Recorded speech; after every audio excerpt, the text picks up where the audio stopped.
আসসালামু আলাইকুম দর্শক বন্ধুরা, দেখুন আমি আমার বাড়ির পাশের একটি পতিত জায়গায় কিছু পেঁপের চারা রোপণ করেছিলাম, পেঁপের বাগানের মতো।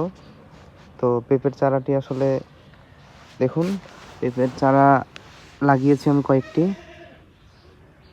তো পেঁপের চারার বয়স মোটামুটি আজকে এক মাস তিন 1 মাস 7 দিন। কিন্তু দেখুন পেঁপের চারাটির খুব একটা গ্রোথ নেই, কারণ এখন শীতকাল চলতেছে, পুরা দেশে ঠান্ডার একটা প্রকোপ চলতেছে, রোদটা তেমন একটা উঠতেছে না। আর আমার এই বাগানটা আসলে একটু ছায়াযুক্ত জায়গায় হওয়ার কারণে রোদ সেরকম লাগে না। তো দেখুন আমি এখানে পেঁপের চারাটি লাগিয়েছি। পেঁপের চারার বয়স 1 মাস 1 সপ্তাহ, মানে মোটামুটি 40 দিন বয়সের মতো হয়ে গেছে। তো পেঁপের চারাটির গ্রোথ মানে তেমন খুব একটা নেই, কারণ আপনাদেরকে বললাম। আর এই পেঁপের চারাটি হচ্ছে ইস্পাহানি কুইন জাতের আর কি, হাইব্রিড পেঁপে, ইস্পাহানি কুইন জাতের। তো চলুন বন্ধুরা, আর কয়েকটি পেঁপে গাছের সাথে পরিচয় করে দিয়ে আপনাদেরকে দেখাই। এই যে দেখুন এখানে আরেকটি পেঁপে। তো এই পেঁপের গাছটির মোটামুটি একটু গ্রোথ ভালো আছে। আমি 1 মাস বয়সে পেঁপের গাছে আমি সার দিয়েছিলাম, প্রয়োগ করেছিলাম সার। তো আমার পেঁপের বাগানটি খুব একটা আশানুরূপ হয় নাই, কারণ সূর্যের আলো পায় না, রোদ পায় না। দেখুন ছায়াযুক্ত জায়গা আমার এখানে, প্রতিটা জায়গায় অনেক গাছগাছালি রয়েছে, তেমন একটা রোদ পায় না, এজন্য আর কি গাছের গ্রোথ খুব একটা ভালো না। আরও কয়েকটি গাছ দেখাই আপনাদের সাথে। দেখুন এই যে একটি পেঁপের চারা, এটাও এটা এটা টপলেরি জাতের, এটা টপলেরি জাতের একটা পেঁপে। তো এদের গ্রোথ খুব যে একটা ভালো এটা বলবো না। আরও কয়েকটা আছে, এটা ইস্পাহানি কুইন জাতের।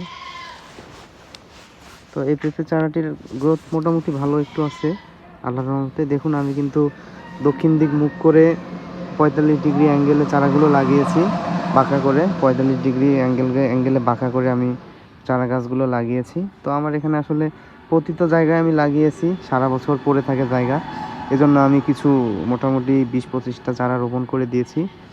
তো আরও কিছু গাছ আছে। এই গাছটার গ্রোথ একেবারেই খুব একটা ভালো হয়নি, বলতে পারতেছি না। আমি আসলে ভালোই যত্ন করি, কিন্তু আসলে মানে না হওয়ার কারণে, মানে রোদ না পড়ার কারণে আসলে আমার গাছের আজকে এই অবস্থা। আর এখানে অনেক বড় বড় গাছ আছে, আমার মনে হয় যে এই গাছের সবগুলো পুষ্টিগুলো যে গাছটি খেয়ে নেয়। মেহগনি গাছ আছে পাশে। তো এই গাছগুলোর কি অবস্থা দেখুন, এই গাছগুলোর একই অবস্থা। এই গাছগুলোর গ্রোথ খুব একটা ভালো হয় নাই, আবার অন্যান্য গাছের সাথে তুলনা করলে ভালোই হয়েছে আলহামদুলিল্লাহ। দেখুন এখানেও গাছ আছে।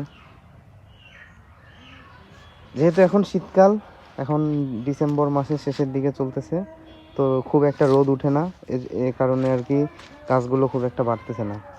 তো ভবিষ্যতে বলতে যখন মানে গরম ভাবটা চলে আসবে অথবা দিন বড় হবে, তখন হয়তো বা গাছগুলোর গ্রোথটা একটু ভালো আসবে।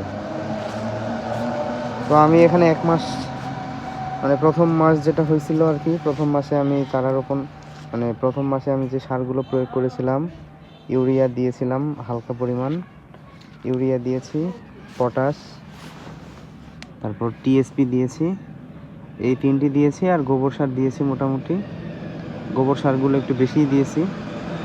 এখন আমার তাও গাছের গ্রোথটা আল্লাহর রহমতে এখন একটু আসছে, কিন্তু কিছুদিন আগে মানে এটাও ছিল না।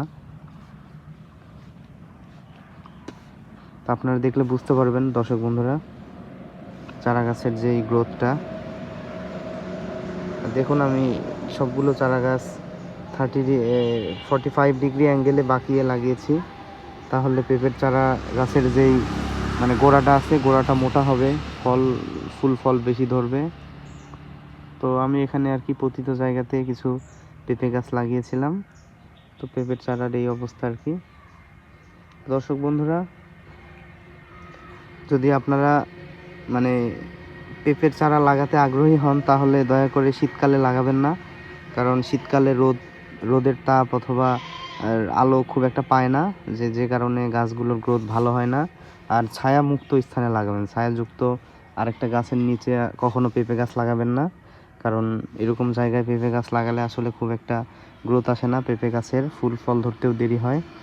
তো আপনারা যারা পেঁপের চারা লাগানোর জন্য মানে জমি নির্বাচন করতে চান, তারা একটু খোলামেলা জায়গা এবং একটু উঁচু জায়গা যেখানে পানি জমে না আর আপনার আলো বাতাস পরিপূর্ণ একটা জায়গায় লাগাবেন। কোনো ছায়াযুক্ত স্থানে গাছ লাগাবেন না, যাতে মানে সূর্যের আলোটা পায় গাছটা, তাহলে আর কি গাছের গ্রোথগুলো ভালো হয়, ফুল ফল তাড়াতাড়ি আসে।